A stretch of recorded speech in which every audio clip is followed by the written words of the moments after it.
just went in and prayed because I thought, oh, please don't let anything happen to my little sister.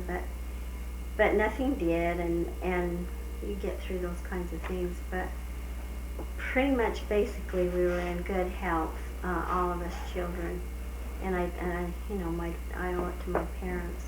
How religious was your family? How strict were they, and what kind of Well, involvement did they have?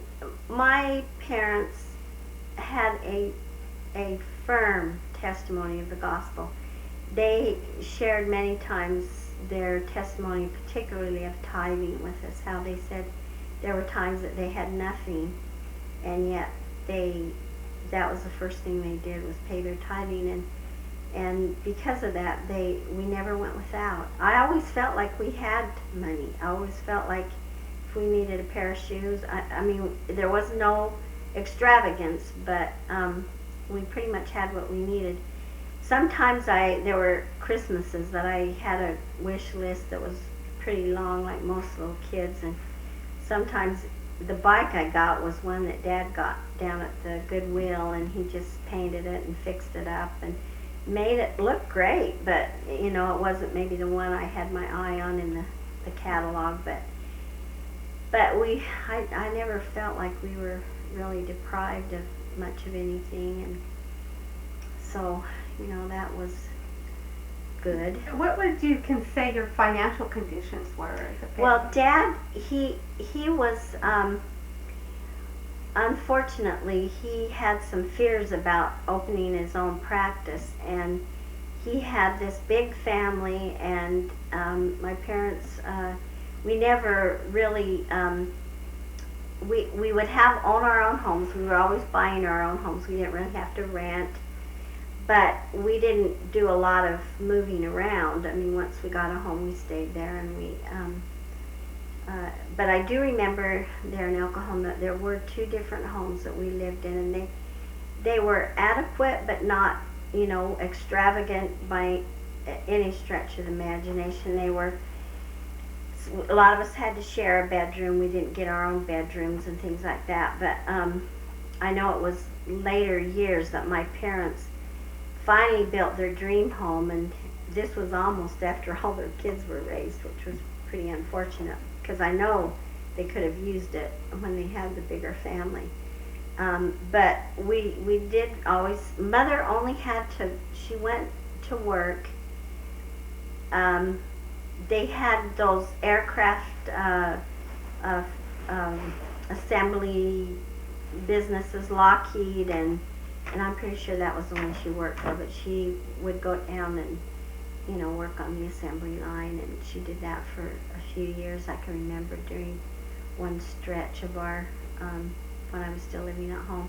And we always worked. As soon as we were old enough, we had a job. I got a job at Montgomery Ward's. I worked there as a salesperson. Pretty much that's what I did, was retail whenever I would work, and I did that all through high school. I bought my own car with a little bit of help from my dad. And we were taught that if there were things we needed a babysitter, do something, to get our own money. So it taught us how to manage money and what was important, paying the tithing and things like that.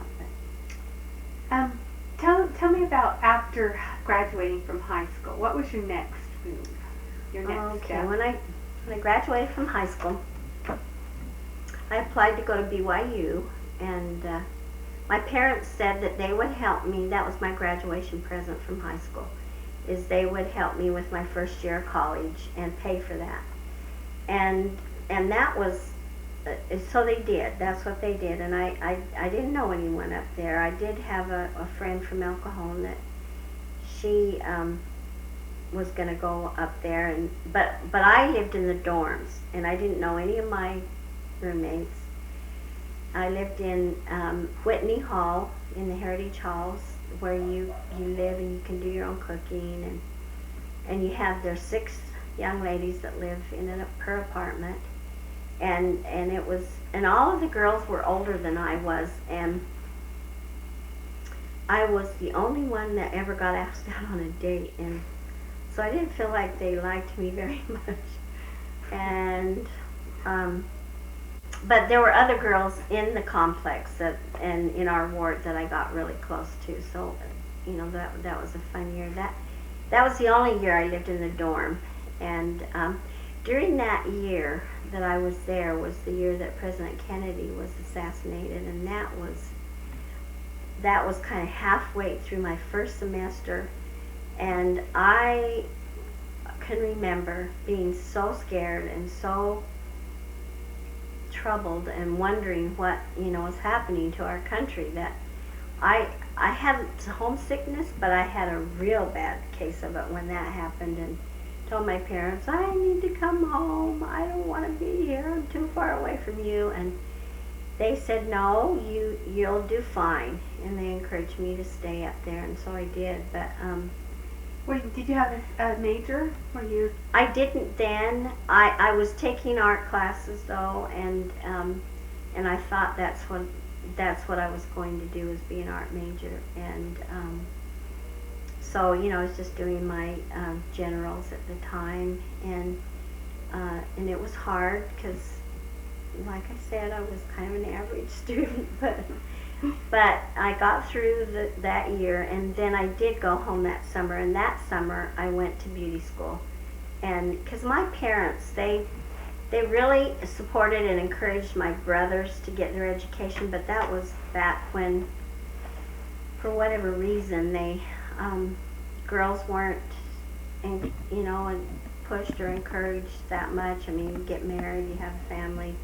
That was kind of the what they recommended for the young ladies. But so we did that year, and then I did go home and do the other training, the vocational training, and then I decided I wanted to go back to BYU, and because I just really knew that was probably a good place for me to be, especially if I was going to find someone that I wanted to marry, and someone in the church. And so in the map of your life, after what would the next milestone be?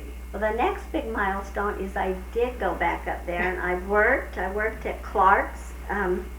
They actually had a beauty shop there. Now Clark's is on University Avenue still, but they've turned their store into a bridal and tuxedo.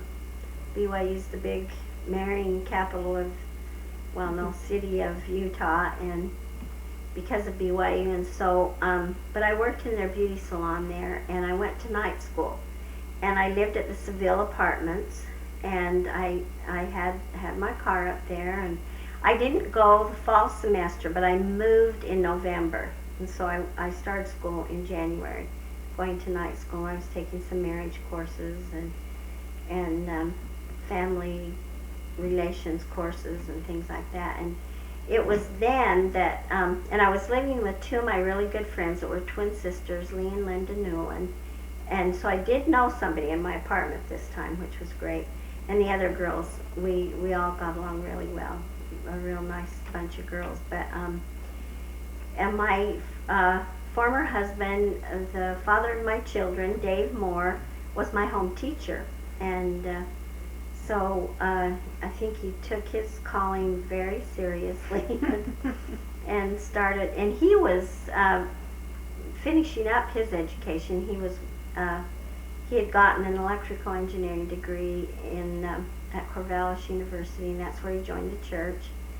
And he was getting an MBA there at Brigham Young University, and so he was pretty serious about finding a wife. I remember him telling me that he was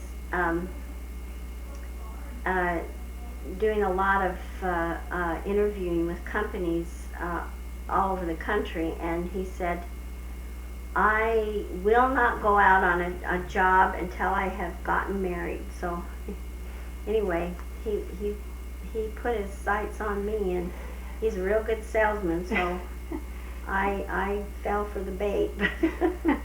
What anyway, attracted you to Dave? Well, I think he seemed very self-assured, and I was very impressed that he was a convert. I figured. And where was he from?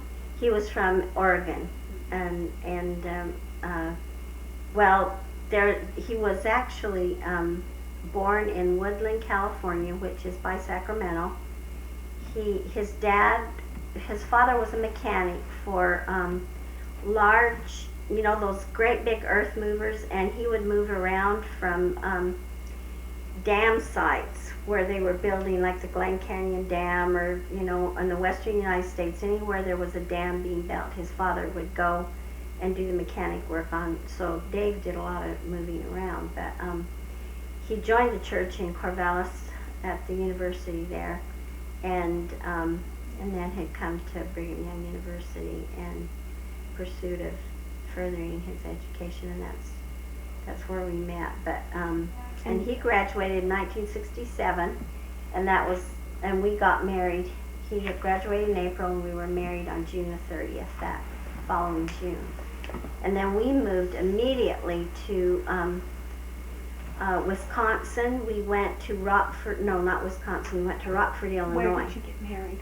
We were married in the Los Angeles Temple, and we immediately, our honeymoon was just driving out to Rockford, Illinois, to where we were going to make our new life. And so I think that's, again, a little bit about my personality as a young child, how curious I was about everything.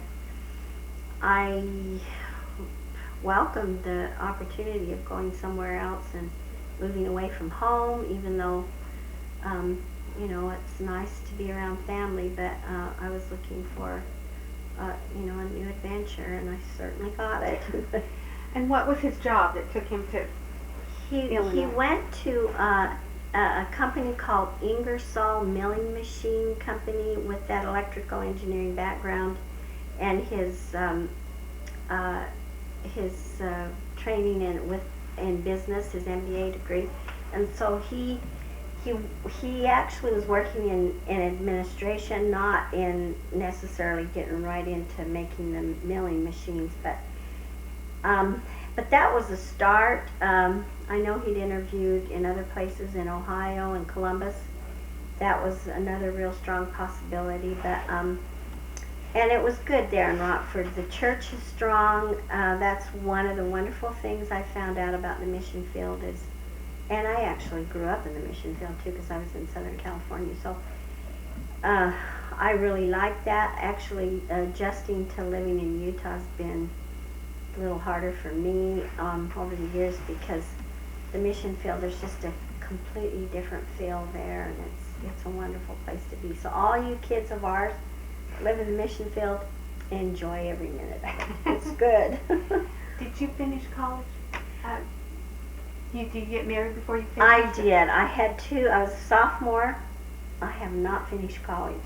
And you know what? The other day, probably about a month or so ago, something on the internet was asking me questions, and they must have asked me if I wanted to graduate from college someday, because now almost every email I get is, Sandy, Nielson, here's a scholarship for you to go to college. And I just may surprise everybody. I might do it someday. But I know that at one point I really, really wanted to do that. But I can testify to you that I'm getting an education. It's like the education of hard knocks. But anyway, it's good, and maybe, once I get Jamie graduated, maybe there might be a point in time I can. And you went to Rockford, and then the next milestone? Well, it was kind of interesting and okay, too, at the same time. But Dave and I didn't start our family till we'd been married 3 years. And I know when I did do a little schooling, had my education in my vocational training in hairdressing. So when we were in Rockford, I worked for this fellow in his salon and worked full time. And I know Dave even at one point, this fellow put his salon up for sale, and he was saying, well, why don't we buy it? But I don't know, I just didn't feel like we should. I didn't feel like the timing was right, and it was a good thing because it was just probably maybe 6 months into us living there that Dave started looking around for another job. Um, he had a little wanderlust, I think, because he was he put an ad in the Wall Street Journal, put his, that he had this double E and an MBA, and so it wasn't too long before he got a job offer for a company called RTE, and they made electronical transformers, and this was in Waukesha, Wisconsin, and so we started looking around for a place to live, and we ended up in a town that was a little bit, I think it was a little bit west and north of Waukesha, and it was a beautiful little town called Oconomowoc. In Wisconsin, there's lots of, the towns are named after Indian names, and Oconomowoc had a wonderful little branch there, and the town had probably 7 lakes in it. They weren't real huge lakes, but it was a beautiful area, and we bought a mobile home. We didn't have any children then, and so we moved into our mobile home. It was furnished, and it was really quite nice. It was older. I mean, it wasn't anything real new, but adequate for us. And we got real involved in the ward. We had to drive. That's when the church had their meetings in the morning and then at night.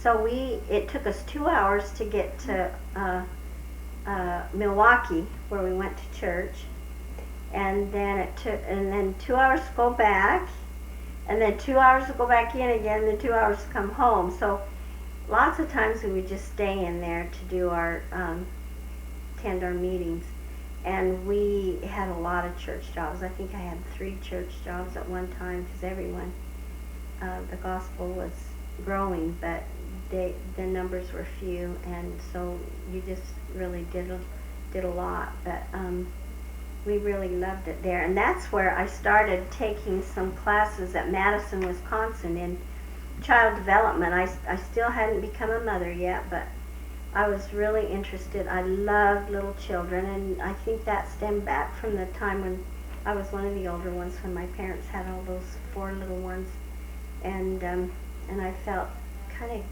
like I had something to offer to the preschool age children, and so I did that, and then I actually got a job at the Montessori school there, and but Dave's wanderlust kicked in again, and he decided that we were going to move from Oconomowoc over to Brown Deer, which is north of Milwaukee, and he was going to go to work for a different company, and then that didn't last very long. But while we were there in Brown Deer, we managed some apartments, and what I mean by we is I managed the apartments because Dave was busy working.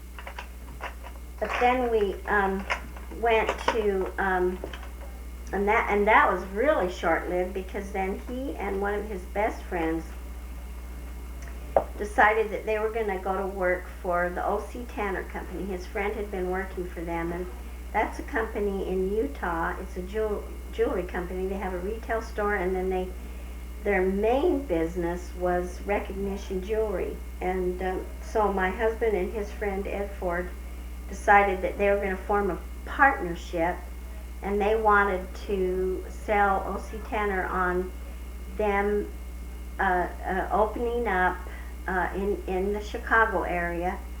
That they would take an area in the Chicago region and be salesmen for O.C. Tanner and sell recognition jewelry. And so anyway, we were moving again, and this time we moved to Hinsdale, Illinois, which is probably maybe about 20 minutes west of Chicago. A very nice kind of a suburb community, very nice. We lived in a townhome there, and it was there that I realized that I was pregnant with our first child, and so that Janessa was born 9 months later, and we What's had Janessa's date of birth? Janessa was born on August the 12th in 1970, and while we were there, while we lived in Illinois, I had 5 of our 7 children. Janessa was the first, and we lived there for about 13 years. We did build 2 homes there, so we didn't live in that townhouse for very long because we built a home in Naperville and then built a second home in Naperville. But Janessa was first. Holly was born 20 months later on April 14th, 1972.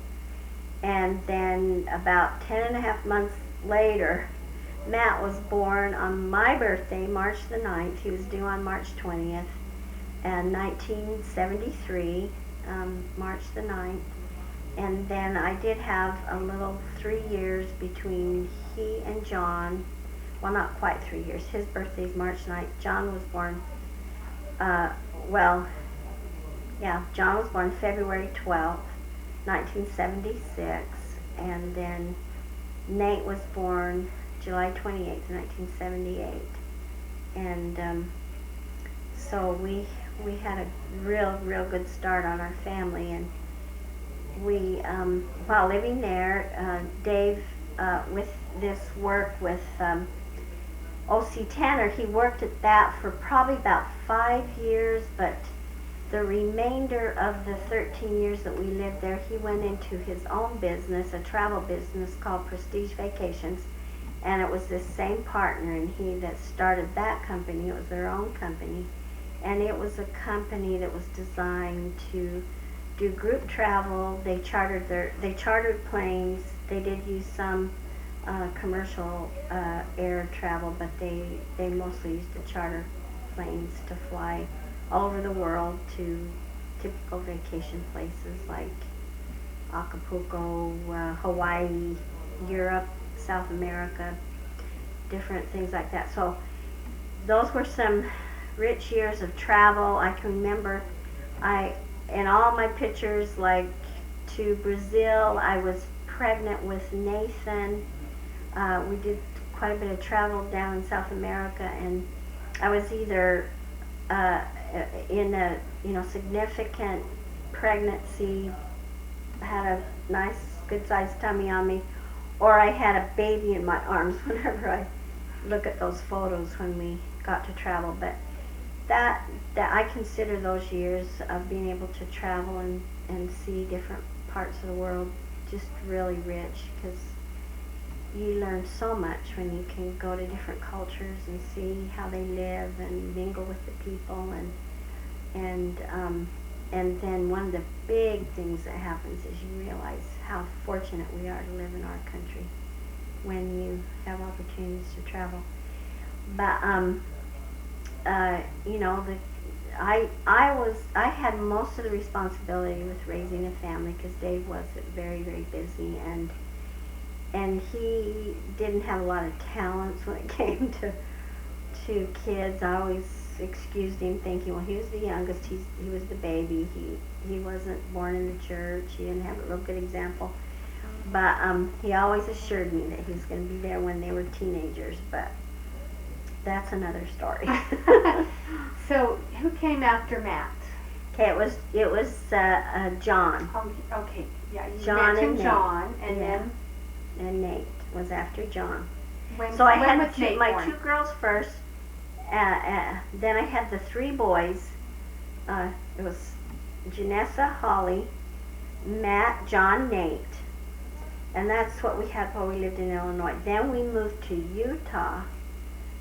Dave got himself into a lot of hot water with his company he owned and had to go into a bankruptcy, a reorganization, and that's when we moved to Utah. And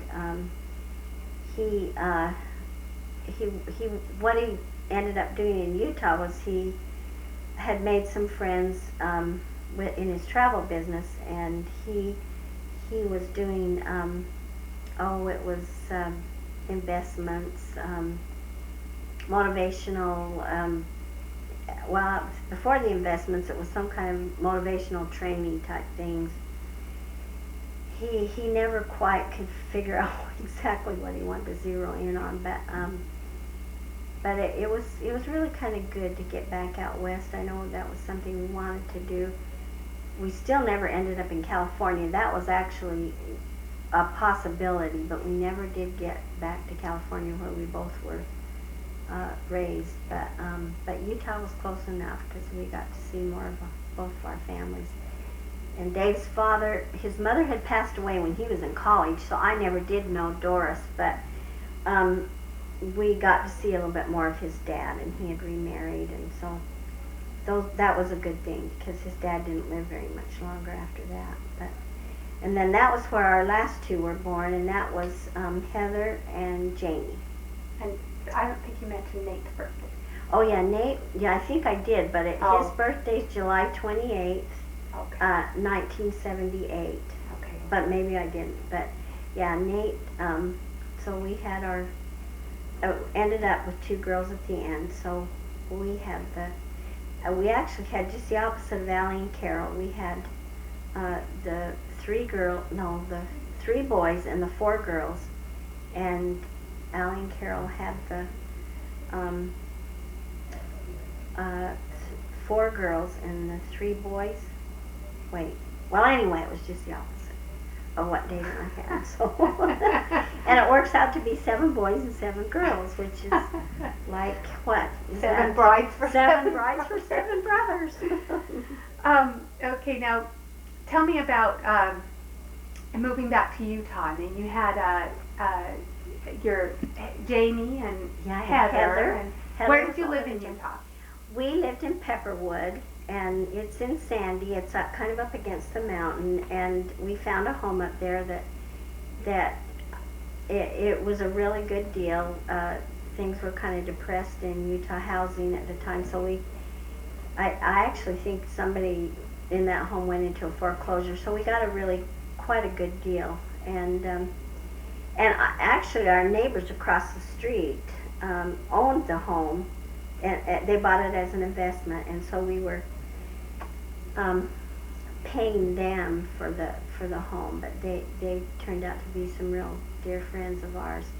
But we got in there, and one thing that, anytime you buy a home that you haven't built, it's always kind of fun to put your personality in it. So we made a few changes, and one of the changes we made on the west side of the house, on the second floor, there was this huge long deck, and we had a walkout basement, this really nice long deck. So Dave had the idea that at one end of the deck we were going to build a spa, and so we put in a sauna and a hot tub, and our kids just loved going in that hot tub.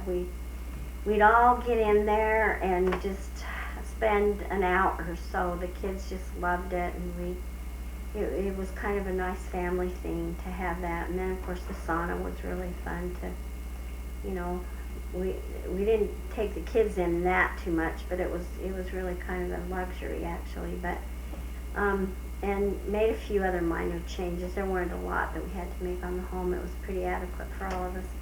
But we were in a really great ward there. We had a wonderful bishop, and just a wonderful, wonderful ward. And some of the things that I did when I would work in the church, I spent years and years working in the young women's. I know in Illinois, I probably taught every young women's class. I was in the Stake Young Women's presidency there. And never did I ever work in Primary Relief Society. That was just where I was stuck for years, and it was kind of the same during that period too in Utah, that I was working with the youth again, which is something I really enjoyed. But it was